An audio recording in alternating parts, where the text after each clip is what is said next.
for think us the goal humans? is to help humanity awaken and integrate these higher dimensions of light. So they want to help us do that because they're aware that the destiny of the earth is to move into what we would call an ascended civilization, a divine conscious civilization, a civilization that's aware of itself as a facet of the creator and the creator light. And so the earth is destined to move into that. And the next phase of humanity's evolution is to move a little bit like out of the duality experience and into the unity experience. That's the simple terms I use.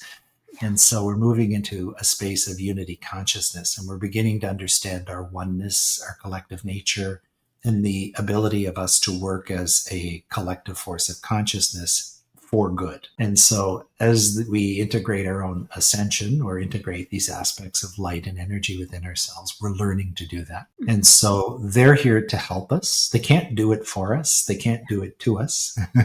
They can only support us as we make our own intent for that evolution. However, the nature of energy, that is the earth, and the nature of consciousness, that is humanity, is evolving so quickly that everything in the universe is moving us in this direction very, very quickly. So we need support and help from beings that understand these kinds of things to make the transition more graceful, more fluid, more easy, and more fulfilling. And so that's really why they're there, to help us. Well, I see them the same way. Everything that you said, this is exactly how I see it and perceive it as well.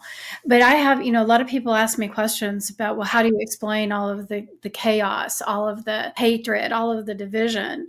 So when you're asked that question, how do you respond to that? When the best way is through analogy. When we look at great spiritual avatars, they always taught humanity through analogy, whether it's Buddha or Jesus or any of the great prophets or beings.